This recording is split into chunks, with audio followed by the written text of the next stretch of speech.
¿Bien ahora? Sí. Hoy vamos a hablar un poquitito sobre la parashá de Noah y vamos a ingresar a un concepto que en realidad es el primer pasuk de la parashá de esta semana. Lo vamos a leer juntos, vamos a tratar de observar un poquito qué quieren decir los sabios sobre este primer pasuk. Obviamente que en la parashá Bereshit la Torá nos nombra que Noah nació y va contando durante un transcurso de 1000 y pico de años cuántos va viviendo cada uno, y dice que Noah va a venir para traer consuelo a la creación de Hashem. Y luego que termina justamente contando qué es lo que estaba ocurriendo en la tierra estaba promiscua, y todo lo que estaba pasando, y que Hashem se arrepiente de la creación. Es un concepto bastante fuerte de entender cómo que se arrepiente de la creación, porque en realidad no se arrepiente de la creación del hombre, sino que se arrepiente de toda la creación, y el Mabul viene por toda la creación. Muchas veces hablamos sobre el tema del Mabul, pero hoy quise tocar otro punto interesante, que es realmente el primer pasuk para traer una enseñanza puntual de cómo los sabios pueden interpretar un pasuk, y sabios pueden llegar a interpretar de forma totalmente opuesta. Y esto básicamente es lo que trae Rashi. Vamos entonces al primer pasuk de la parasha. Dice: Ele toldedot Noach, Noach ish sadik tamim haya bedorotav, eta Elohim itale Noach. Para traducirlo literalmente, estas son las generaciones de Noah. Noah era un varón justo. Atención a esta frase. Noah era un varón justo, por eso dice Tatzadik Tamim allá. Íntegro en su generación. Atención, todas estas frases, todas estas palabras tenemos que tratar de entenderlas. Primero está diciendo que Noah era una persona justa, pero después agrega y dice íntegro en su generación. ¿Y por qué digo tomar en cuenta esta frase en su generación? Porque esto es lo que va a analizar ahora Rashi, y a su vez el Rebbe nos va a desenglosar una enseñanza extraordinaria. Y continúa el pasuk: con Dios marchó Noah. Este es el pasuk. Rashi comienza trayéndose una mahloket, una disputa que trae el Talmud en el Tratado de Sanedrín. Y esto que trae en el Tratado de Sanedrín es un concepto realmente extraordinario. Miren lo que dice Rashi. Estas son las generaciones de Noah. Noah era un varón justo. Y dice así: puesto que aquí la Torá menciona a Noah, se expresa en forma de elogio, porque dice también allá era una persona justa, completa. Nosotros sabemos que hay diferentes tipos de tzadikim. Una persona justa, completa, pero aparte suma de que no seguía a Hashem. Entonces ya tenemos que entender que el hecho de seguir a Hashem y que va por el camino de Hashem lo hace tzadik, pero a su vez dice que es un tzadik completo. Dice, se expresa en forma elogiosa de él antes de mencionar su descendencia. ¿Por qué? ¿Por qué no empiezan a hablar de su descendencia? Si nosotros vimos en otras parashiot que lo primero que trae cuando dice generaciones, las generaciones son las descendencias. No trae a hablar de los hijos. Como declara, dice Rashi, la mención del justo será para bendición. Según otra explicación, ellos enseñan que las principales generaciones, toldot, de los justos son los buenos actos. Miren qué cantidad de cosas que aprendemos con el primer Rashi. ¿Cuáles son entonces las toladot? ¿Cuáles son las cosas que nos quedan? Las buenas acciones. Las buenas acciones realmente son las generaciones. Y aquí aprendemos que cuando nosotros pasamos a entender el concepto de lo que vamos a dejar cuando se nos den los 120 años de vida, es lo que va a quedar de las buenas acciones nuestras y cómo nuestros hijos van a manifestar estas generaciones. Y por eso obviamente es importante también entender el concepto de que Noah en sí fue marcado por su buen comportamiento. Ok, esta es una primera parte. Hay otro libro que es otro Mefaresh, que explica en hebreo la palabra Toldot.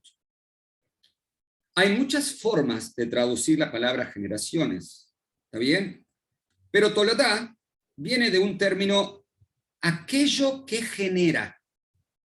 Por eso se puede llegar a entender también el concepto que trajo Rashi recién. Las buenas acciones son aquellas que la persona genera. Entonces, aquello que genera son los hijos. Y aparte de los hijos, todas las buenas acciones que esos hijos van a seguir en el camino que los padres hemos dejado a los hijos o que vamos a dejar a los hijos en nuestros 120 años de vida. Entonces, dice así, por esta razón es utilizada para referirse a la descendencia de una persona que son sus generaciones. Por lo mismo, dice el Jajam en el Sefer HaZikaron, también es aplicada por extensión a los actos que la persona genera o produce. De hecho, así como lo entiende el Eben Ezra. Ahora también traemos, y ahora voy a explicarlo más en detalle. Como Rashi en general entiende Toldot en referencia a los hijos, Rashi tiene una dificultad, porque cuando dice también en la Parashá Toledot, refiriéndose a Abraham y refiriéndose a Isaac y a Jacob, hablando de Toledot siempre habla de los hijos, no habla solamente de las buenas acciones. Entonces hay una dificultad, ¿por qué primero hablas de la realidad de Noah, como Noah era, en vez de directamente ir a hablar de sus hijos, como es la característica de él? Y la respuesta es muy positiva. La respuesta de Rashi es que ya que la Torah tuvo que mencionar a Noah para describir cuál era su descendencia, siendo que él mismo ya lo había mencionado en la parashá anterior y ya había contado cómo era Noah, por eso tenía que tratar de elogiar en las características del justo. Ahora acá va a venir la sorpresa del millón. ¿Por qué entre dos sabios, la Guemará en el Tratado de Sanedrín, dicen, y hay que verla, a qué se refiere este Tratado de Sanedrín? ¿Qué ocurre con un sabio que a Noah dice, Noah realmente era un tzadik, y en realidad si hubiese estado en cualquier otra generación se hubiese hecho todavía más tzadik? Y hay otro que dice, si hubiese estado, por ejemplo, en la generación de Abraham Avinu, no era un tzadik en relación a Abraham Avinu, sino que podía ser una persona más simple, una persona que no se iba a manifestar de ser tan justo y de ser tan completo. Miren lo que dice acá Rashi. Entre nuestros maestros hay quienes interpretan la frase, lo leo textualmente, en su generación como forma de elogio, aplicando e indicando que si Noah hubiese vivido en una generación de hombres justos, de tzadikim, hubiera sido más justo aún. O sea que le vamos a llamar a esta situación lekav zehut, mirando siempre lo positivo del otro. Esta es la característica de este sabio. Él encuentra que cuando la Torá le dice que Noah era un tzadik, una persona totalmente justa, era justo, y si hubiese estado en otro lugar, se iba manifestando como justo también, y si iba a encontrarse en otro lugar de más justos, él también iba a seguir siendo justo. O sea que era una característica propia de él y no de lo que rodeaba. El segundo opinión dice que no era así. Pero hay quienes lo interpretan en detrimento suyo, lo que se dice en hebreo bignai, queriendo decir que en relación a su generación era un hombre justo. ¿Por qué? ¿Qué pasaba en su generación? Una generación promiscua, era una generación pecadora, era una generación que Hashem decidió destruir. O sea, vamos a pensar un poco. Si nos encontráramos en la generación del diluvio, que la única vez en la historia que Hashem destruye todo y que no deja nada más que una familia, la familia de Noah y sus hijos, y deja algunos animales, vemos que era una generación baja. Entonces podíamos llegar a pensar que no se necesitaba tanto para ser un tzadik completo en ese tipo de generación. Pero en la generación de Abraham Avinu, o en otras generaciones de grandes tzadikim, a lo mejor no iba a manifestarse como tal. Entonces, estas son las dos formas de observar un mismo pasuk. Estas son dos formas de observar qué está ocurriendo alrededor de la misma persona. Entonces, uno puede cambiar según lo que absorbe, para un lado o para el otro. Que esto es realmente lo que está diciendo según Sabio. Pero el primero dice, para nada. Él en sí mismo era tzadik. Entonces, donde vos lo vayas a colocar, en el lugar donde vaya a estar, sea de Reshaim, sea de malvados o lo que sea, Noah va a ser un tzadik. Noah va a comportarse 100% bien. Por eso dice la Torá que seguía a Hashem. Entonces, dice acá, pero si hubiera vivido en la generación de Abraham Avinu, no hubiese sido considerado en absoluto como tzadik. Puede ser. Puede haber una interpretación así, un sabio de tirarlo tan abajo a Noah. O sea que está mirando solo lo que ocurre alrededor y que otras personas eran más altas. Entonces, ¿por qué la Torá dice Tamid era? A esto explica, primero dice así. La razón, explica en el Bereshit Rabá, otro libro de la Torá, la razón por qué los actos de la persona constituyen lo principal de lo que él genera en el mundo y no sus hijos se deben en la procreación de hijos, la principal o la participación, por decirlo así, de Dios es lo esencial. Está traído que dentro de la pareja, o digamos mejor dicho, dentro de la creación de un niño que nace, hay tres que se asocian. Uno cree que en realidad es el hombre, la mujer y punto. Pero no es así. Está Dios, está el hombre y está la mujer. Entonces, siempre está la participación de Dios. O uno puede agarrar y decir actualmente hay metodologías que hacen que sea in vitro, que esté en el vientre de aquí, que esté todo lo material, pero en realidad siempre Dios está en medio. Primero porque la gota fétida es parte del hombre y el hombre es parte de Dios. Segundo porque el vientre que se encuentra en el útero de la mujer también es parte de la mujer, pero es también parte de Dios. Pero aparte de eso, ¿qué sucede? Y acá está el tercer punto. La vida que va a recibir ese niño o esa niña se la va a dar en la forma espiritual, lo que se llama el Ruach Elohim, el espíritu de Hashem, que es lo que va a dar fuera del cuerpo. O sea que aparte de lo que da el hombre y lo que da la mujer para que se forme una criatura, que se forme un niño o una niña, necesita la parte del espíritu que lo da Hashem. También con los animales y con todos los seres vivos y con todo, no hay duda de esto, pero estamos hablando puntualmente de... Entonces dice así, el hombre genera hijos todos los gracias a la participación divina. Y la verajá viene si Hashem lo desea. Si Hashem desea que uno, Baruch Hashem, pueda tener hijos, va a tener hijos. Y por eso uno le pide a Hashem. Los buenos actos, en cambio, y acá está el punto, son responsabilidad exclusiva del hombre. Los buenos actos no dependen de Hashem, porque tenemos el libre albedrío de hacer o dejar de hacer. Entonces, cuando te viene a una mano una mitzvah y tenés posibilidad de hacerla, puedes decir sí como puedes decir no. Y eso es lo que se va a computar de un lado o del otro. Tener hijos, seguro, tener hijos, Dios participa, pero son más que nada relacionamientos de los padres. Pero respecto a lo que hace a los buenos actos, exclusivamente somos nosotros que los creamos. Acá dice lo de Sanedrín que yo les explicaba. Mire qué interesante este concepto, después vamos a ver la enseñanza con todo por arriba. Esto no significa que no hubiese sido, no ha considerado en absoluto como hombre justo. Pues en realidad sí lo era. O sea, que no podemos tirar para abajo la característica del propio Noah.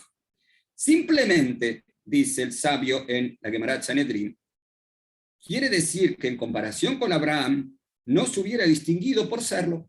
O sea, en otras palabras, había una característica superior en Abraham que se manifestó y vamos a ver por qué.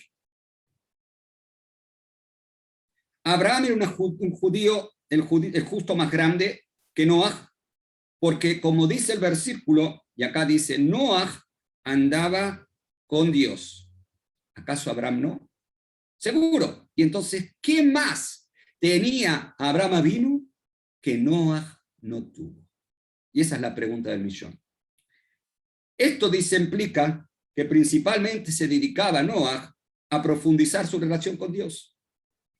En vez de intentar, y acá viene el punto, anótenlo y subrayenlo, en vez de intentar corregir a la gente de su generación. Abraham, en cambio, activamente se dedicaba a enseñar la verdad a la gente. Luego de entender un poquito este concepto y de ver cómo la Guemará abre un abanico de diferentes formas de entender esto, tenemos que preguntarnos qué nos puede también enseñar a nosotros. ¿Qué nos puede llegar a dar esto que la Torá trae, que parece una historia exclusivamente de estudiar un propio pasuk y ver que a lo mejor Noaj está visto para bien o a lo mejor Noaj está visto para mal? Yo voy a traer una regla o varias reglas para ir analizando en conjunto. El primer punto, cuando ingresamos al Pirkei Avot, a la ética de los padres, el libro que es la Mishnah, que se estudia y que se lee entre Pesach y Shavuot, y después se sigue de Shavuot hasta Rosh Hashanah, según las diferentes costumbres, nosotros encontramos, primero, una regla que no podemos juzgar a la otra persona hasta no estar en su lugar. Primer punto. O sea que acá aparentemente no se entiende cómo el sabio está juzgando a Noaj si no estaba en la situación de él. Por otro lado, encontramos también que el Rebbe nos enseña que tenemos que tener un lenguaje naquí, un lenguaje limpio cuando hablamos. ¿Para qué? Para no traer energías negativas o, como dice la Torá, al tiftaje tapeye la satán. No vayas a abrir la boca para el satán. En vez, por ejemplo, de decir malo, vamos a decir no bueno. En vez de decir algo impuro, vamos a decir no puro. Y así cada término negativo, vamos a buscar el positivo diciendo no esto. Esto es una enseñanza realmente muy importante. No solamente esto, la propia Torá, en esta parashá de la semana, cuando habla sobre los animales, no dice puros o impuros. Dice eineno teorá, que no son puros, pero no dice tamé.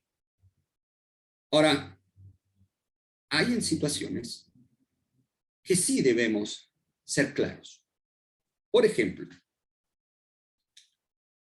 viene una pregunta de una persona y le sucede que se le mezcló carne con leche.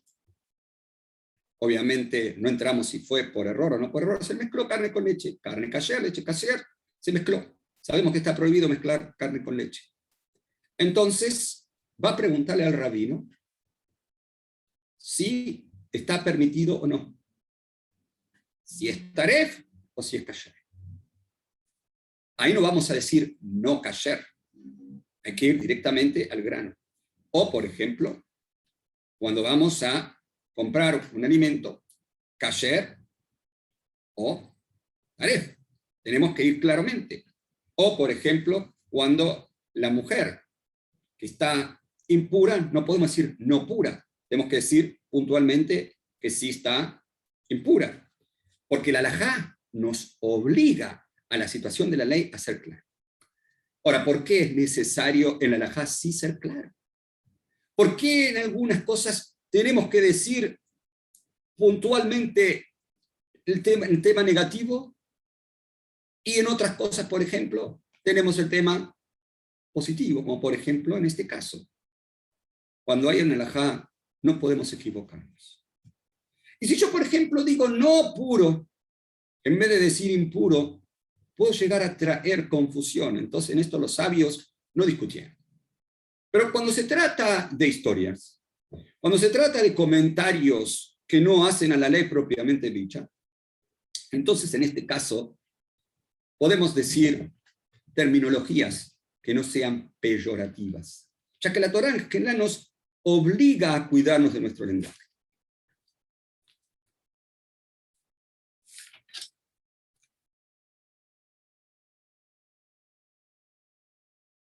Entonces, la Torá dice, Eveidan et kol adam le kapsehut, hay que juzgar a la persona, como dijimos anteriormente, para bien, en forma meritoria. Y acá el Rebbe trae 3 o 4 preguntas. Y ahora sí ingresamos a lo que el Rebbe va a traer. Primero, si hay posibilidad de explicar este pasuk en forma de alabanza, mirando lo positivo, ¿por qué intentar explicarlo en forma detrimente, peyorativa y negativa? Más aún, en nuestra propia parashá aprendemos de cuidarnos en el lenguaje y cómo usar los adjetivos no en forma negativa, como dijimos anteriormente, no puros, dice la Torá. Entonces, ¿cómo puede ser que se explique en forma negativa el término su generación? La explicación es la siguiente. Hay una regla de la Torá de cuidarse en los adjetivos peyorativos, pero esto es solo cuando la Torá narra algo. Pero cuando hay una necesidad de mostrar la halajá, la ley, como din, la Torá expresa en forma clara diciendo esto es bueno y esto es malo. No bueno.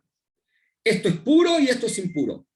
Esto es así para cuidarnos de que no cometamos errores y no vaya a haber shalom, culpa en el entendimiento del halajá. De la misma manera en nuestro tema, es para cuidarnos de que haya un error en la halajá práctica, en la conducta de Noah, había algo que era negativo. Había algo que no estaba completo. Si lo hubiésemos alabado en forma completa, hubiésemos dicho Tzadik Yabe Torotá, y no hubiese traído un sabio que se podía entender de que Noah en realidad tenía algo que le faltaba, hubiéramos entonces caído en un error y podíamos pensar que esa conducta de Noah es la de un tzadik completo y que por encima de esto no hacía falta. Y entonces íbamos a entrar en un malentendimiento. ¿Por qué? Porque en realidad hubo cosas que a Noah le faltaron. Como dijimos anteriormente, como dijo el sabio anteriormente, que él se dedicó a estar conectado con Hashem, él se dedicó exclusivamente a sus cosas personales, se dedicó a salvarse a sí mismo.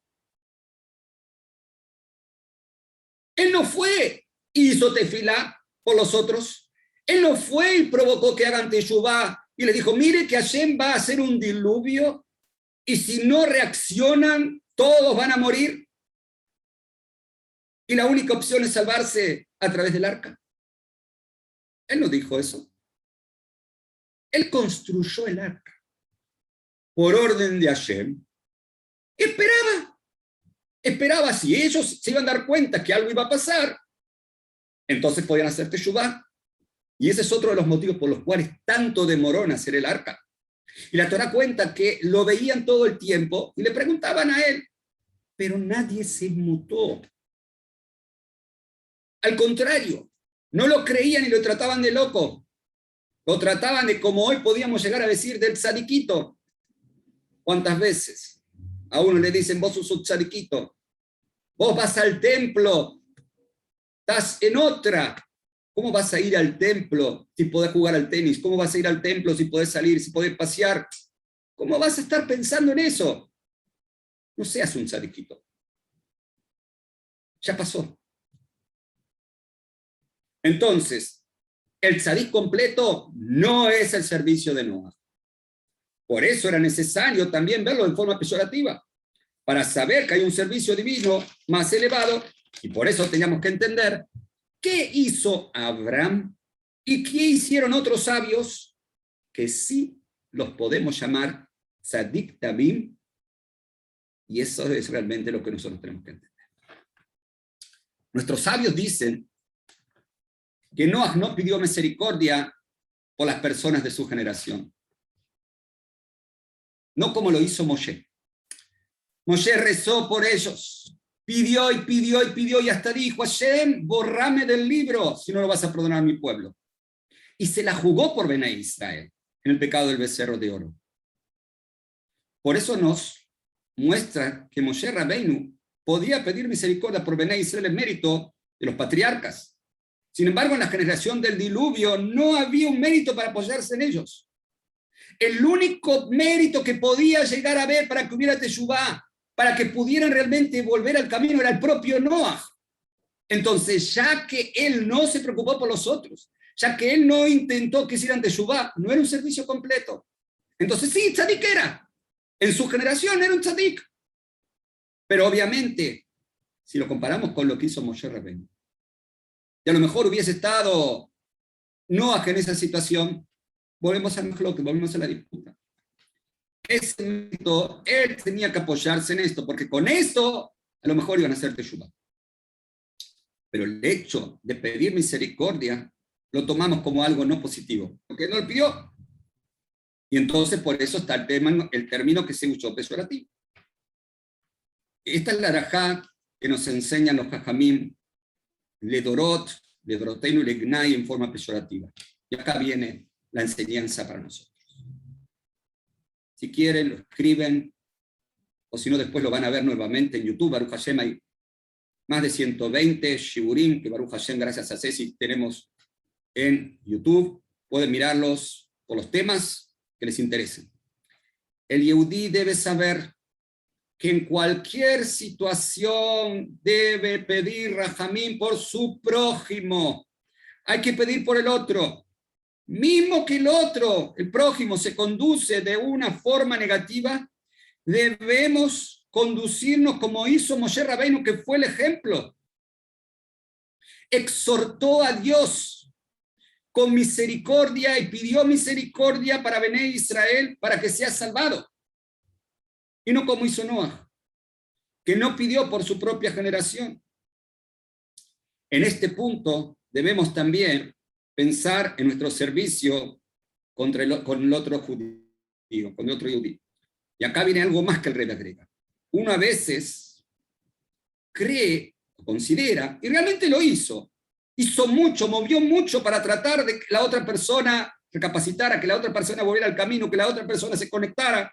Hizo mucho, pero puede agarrar y decir: yo ya hice lo que tenía que hacer y no tuve éxito. Malazot, ¿qué puedo hacer ahora?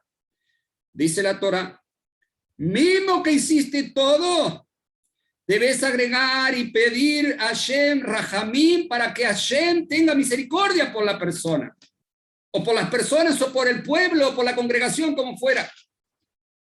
Si en la generación del diluvio, que era una generación pecadora y que era corrupta, había necesidad de pedir Rahamim, mucho más y más en nuestra generación, que es la generación que se acerca a los talones del Mashiach. Tal como dice el Ramban, el Maimónides: Abtijat Torah shesof Israel asot shuvah vesov galutam miyad nigalim. La Torah nos aseguró que al final el Bené Israel va a ser teshuvah, y al final vamos a ser redimidos. En el Galut vamos a ser redimidos. Seguro que necesitamos pedir Rahamim. Seguro que necesitamos pedir misericordia sobre cada uno y uno de la generación, sobre cada yehudí que se encuentra. Y así dice el Rebbe. No alcanza con decir: por la mayoría yo pido, pero hay uno ahí que no le veo ninguna posibilidad. No, por él también. Y esto mismo, dice el Rebbe, va a provocar de quien no hace teshuvah, que no quiere hacer teshuvah, haga de alguna forma por tu tefilá, por tu rahmanut que estás pidiéndole a Hashem. Y a través de eso seremos redimidos en la Geulá Mitit la Shlema a través de nuestro Mashiach Tzidkenu. Ahora pueden soltar. Habilito. Preguntas. Habilitar para que puedan hablar. Todos tienen posibilidad de hablar. Pero no veo a todos. Ahí, se van soltando. Muy interesante, Rab, realmente excepcional la clase de hoy y todo esto último que dio de que hay que pedir por todos los Yehudim, no importa su nivel, para que podamos ser todos redimidos. Esa es la palabra. Eso justamente es el tema. Uno, la tefilá de cada uno, cuando ve a alguien que está y que lo quiere, y puede ser un hijo, puede ser una persona extraña, puede ser quien sea. Esto es lo que el Rebbe está diciendo acá. Yo ya pedí, yo ya hice todo lo que tenía que hacer, ya está, no tengo otra. Bueno, está bien, tu parte la hiciste, pedí. Pedile a Hashem. Pedile a Hashem que él se encargue, pedile a Hashem que tenga Rahmanut por la persona, busca méritos si querés también de la persona. Como aprendimos, Moshe Rabbeinu buscó méritos. Buscó méritos sobre Bnei Israel. ¿Qué tal, Rab? Muy bueno el shiur, hermoso. Y así como hizo Abraham Avinu también por Sedom Beamorá, también. Correcto, buen ejemplo, correcto, muy buen ejemplo. El pueblo de Israel también en Sukkot, ¿no? Hace los sacrificios por las 70 naciones también. Exactamente, que representa que Bnei Israel está conectado con todas las 70 naciones, que es todo el mundo, y un día exclusivo pide por solo Bnei Israel. Excelente, Rab. Bueno, muy buena semana. Moshe. Gracias, Moshe, hermoso. Gracias a ustedes por volvernos a encontrar. Y bueno, ya saben todos, pueden pasar y comentarle a la gente que tienen la posibilidad de ingresar a YouTube y escuchar todos los shurim, cualquier tema que sea, y libre para hacer preguntas o mejorar esto que estamos haciendo, que Baruch Hashem lleva muchos meses, y gracias a todos ustedes por siempre estar al pie del cañón para seguir avanzando en todo esto. Saludos a todos, y gracias a todo el apoyo de todas las personas de San Fernando, de Tigre y de alrededores, por todo el esfuerzo que hicieron para seguir manteniendo la mecha encendida del judaísmo. Así es, Rab. Un cariño para la familia. Gracias, Moshe. Saludos a Sara. Saludos. Saludos a todos. Saludos. Mandamos. Gracias. Chao, chao.